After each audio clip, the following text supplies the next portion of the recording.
So it's not that countries have lost completely the flexibility of their exchange rate in creating the monetary union, because they still have the flexibility of the exchange rate of the euro.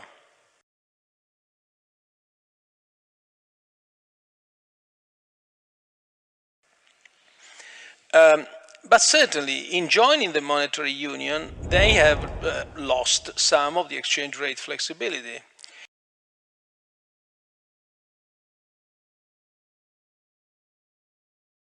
And so the adjustment has to happen through internal devaluations. Now, that's the reason why. Now, first of all, why should the adjustment happen? So the answer to this is another question.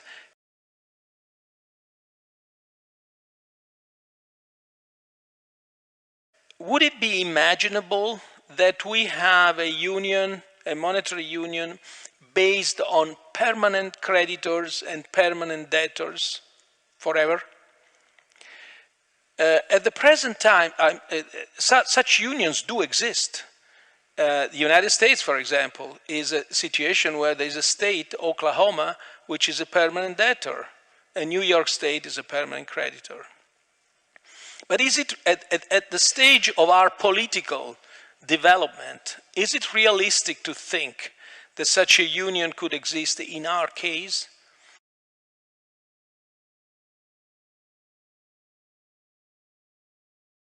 Countries that have been debtors, gradually they will have to adjust. And so the sort of discipline, the policy making of a monetary union is very different from what you would do if the country were outside the monetary union.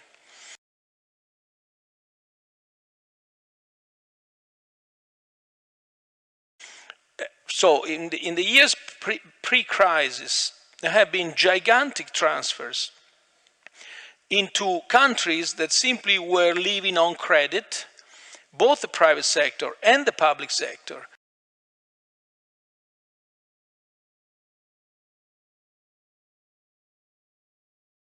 And they let happen two things. Debt would go up and prices would go up.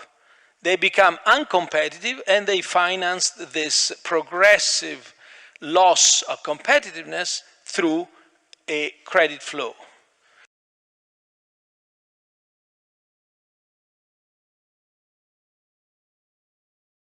At some point this changed. At this point this credit would not flow any longer, so they had to become competitive.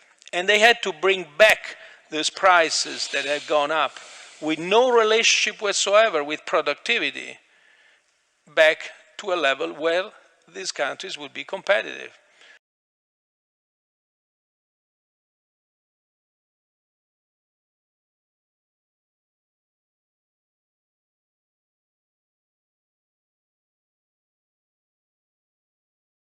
That's the sort of adjustment we have.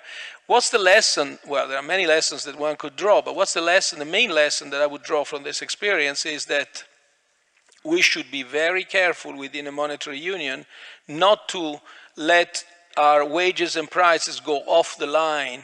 We should be very careful in maintaining these countries competitive within the union, first and foremost.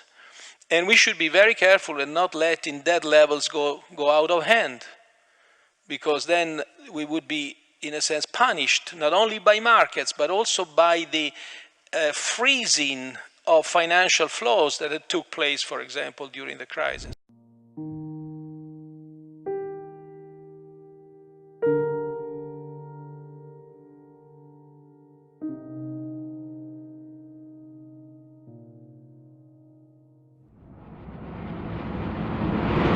How do you get that demand going? You need somebody to buy your products. Are you saying you want Germany to buy things from you? Well, we are gaining a better position in terms of competitiveness because of the structural reforms.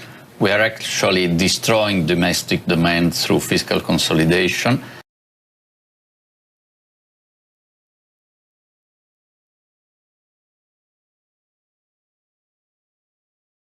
Hence, there has to be a demand operation throughout Europe, a demand expansion. As you pointed out most clearly, we, for example, in Italy are having problems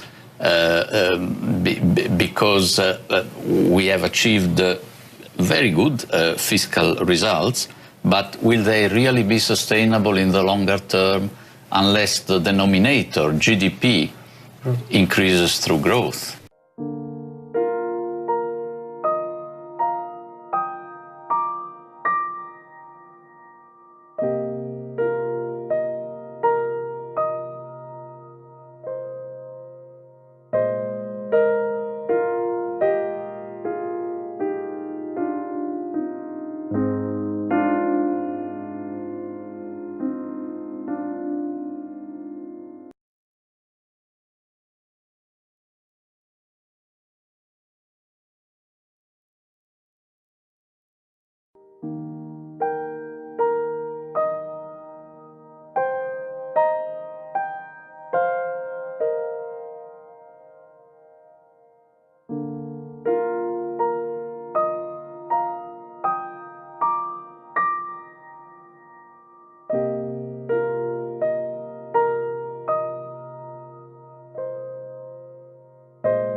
Presidente, va bene che, come disse lei, il lavoro fisso ha anche una certa monotonia, ma lei ha un suo figlio di 20 anni, laureato, che guadagna 5 euro l'ora in un call center, con questi tipi di contratti, che cosa gli direbbe?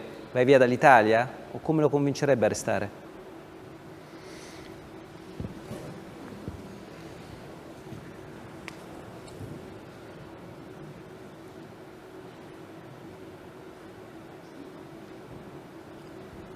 È difficile? È difficile, ma bisogna fare due cose. Sto cercando le parole che ho usato oggi. Sono andato oggi al Forum Nazionale dei Giovani questo pomeriggio, che è stata una bellissima occasione per me.